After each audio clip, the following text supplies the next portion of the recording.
नमस्कार, मेरा नाम नीतीश उपाध्याय है।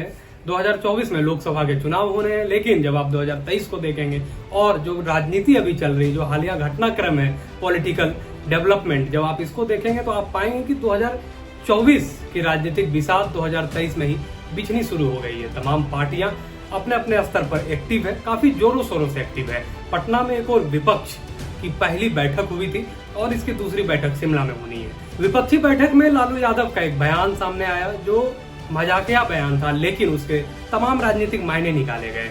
लालू यादव ने कहा था कि दुल्हा आप बनिए, हम बारात चलने के लिए तैयार हैं। इसको राजनीति से जोड़कर देखा गया कि क्या 2024 में विपक्ष का चेहरा राहुल गांधी होंगे। हालांकि राहुल गांधी की अगर आप हाल की राजनीति को देखें तो वो काफी एक्टिव रहे हैं। वो खेतों में किसानों के बीच जाते हैं, बुआई करते हैं, लेकिन क्या वो फसल 2024 में राहुल गांधी ही काट पाएंगे, इस पर संशय अभी बरकरार है। आप देखेंगे राहुल गांधी अक्सर किसानों से, मजदूरों से, ड्राइवरों से जो गाड़ी चलाते हैं, इन लोगों से मिलते हुए उनकी तस्वीर अक्सर देखने को मिलती है। भारत जोड़ो यात्रा के दौरान उन्होंने पद यात्रा करी और एक बड़ा पॉलिटिकल मैसेज लोगों में देने का काम किया कि कांग्रेस में राहुल गांधी एक बड़े शख्सियत हैं, और विपक्ष को भी एक मैसेज गया कि राहुल गांधी ही विपक्ष में प्रधानमंत्री के दावेदार होंगे। हालांकि गुजरात हाईकोर्ट से उन्हें एक बार झटका लगा है। जैसा आप जानते हैं कि मोदी सरनेम को लेकर 2 साल की सजा राहुल गांधी पर हुई है, और जनप्रतिनिधित्व अधिनियम के तहत राहुल गांधी की यह सजा अगर अगले कोर्ट में भी बरकरार रहती है, अगर राहुल गांधी सुप्रीम कोर्ट का रुख करते हैं, वहां भी ये सजा अगर बरकरार रहती है, तो राहुल गांधी को 2 साल की सजा तो हुई ही है, लेकिन 2 साल की सजा के बाद अगले 6 साल तक राहुल गांधी चुनाव नहीं लड़ पाएंगे। उनकी संसदीय सदस्यता भी खत्म हो गई है। तो क्या 2024 में राहुल गांधी चुनाव लड़ पाएंगे, ये एक बड़ा सवाल राहुल गांधी के लिए है, ये एक बड़ा सवाल कांग्रेस के लिए है। लेकिन जब हम बात भारतीय जनता पार्टी की करें तो क्या भारतीय जनता पार्टी के लिए 2024 का लोकसभा चुनाव आसान होगा, ये एक बड़ा सवाल भारतीय जनता पार्टी के सामने भी है। ये ऐसा इसलिए है कि तमाम मुद्दे, वो चाहे मणिपुर का हिंसा हो, महंगाई हो, और भी देश में जो पुराने मुद्दे रहे हैं वो मुद्दे अभी भी कायम हैं। तो बीजेपी के लिए 2024 का चुनाव भी आसान नहीं रहने वाला है, क्योंकि जो विपक्षी एकता है ये मजबूती से उभरने की कोशिश कर रही है। हालांकि विपक्षी एकता में विपक्ष के तमाम नेता अभी सामने नहीं आए हैं। मायावती हो या इस तरह और अन्य बड़ी पार्टियों के लोग, असदुद्दीन ओवैसी हो, ये लोग अभी विपक्षी गठबंधन में शामिल नहीं हुए हैं।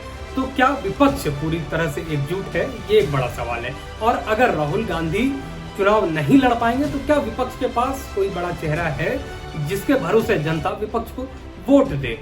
एक और बड़ा सवाल जो बीजेपी के सामने है वो ये है कि 2014 में जिस मोदी मैजिक के भरोसे सत्ता में बीजेपी आई थी, क्या 2024 में वो मोदी मैजिक बरकरार होगा। क्या 2019 में जिस तरह से भारतीय जनता पार्टी मजबूत थी, क्या बीजेपी आज के वक्त में उतनी मजबूत है, ये एक बड़ा सवाल और बीजेपी के लिए है।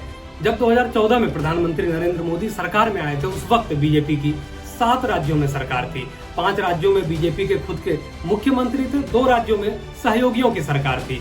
यानी जब मोदी सत्ता में आए थे उस वक्त करीब 26% आबादी पर भाजपा और उसके सहयोगियों का शासन था। वहां पर बीजेपी गठबंधन में सरकार चला रही थी। वहीं उस वक्त अगर कांग्रेस की हालत की बात करें तो उस वक्त कांग्रेस की देश में 14 राज्यों में सरकार थी। कुछ राज्यों में कांग्रेस गठबंधन में रही थी और कुछ राज्यों में कांग्रेस के अपने सीएम थे। यानी राज्यों में देश की करीब 37% आबादी ऐसी थी जिस पर कांग्रेस शासन कर रही थी। महाराष्ट्र, कर्नाटक जैसे बड़े राज्य इसमें शामिल थे।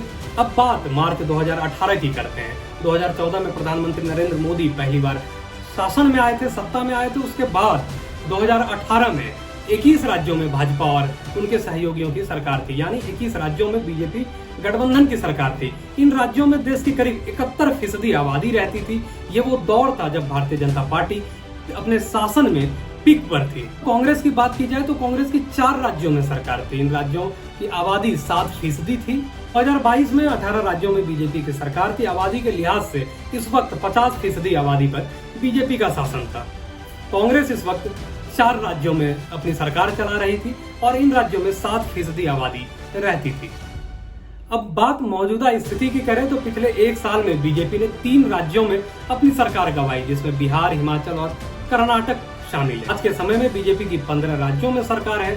इन राज्यों में देश की करीब 43% आबादी रहती है। यानी बीजेपी का ग्राफ लगातार गिरता रहा है और कांग्रेस जो वक्त में 7 राज्यों में सरकार है, इस साल यानी 2023 में अभी 5 राज्यों में विधानसभा चुनाव होने हैं, जिसमें छत्तीसगढ़, मध्य प्रदेश, मिजोरम, राजस्थान और तेलंगाना शामिल है। ऐसे में इन 5 राज्यों के नतीजे काफी अहम होंगे, जो तय करेंगे कि क्या 2024 में बीजेपी एक बार फिर से मजबूती से वापसी कर पाएगी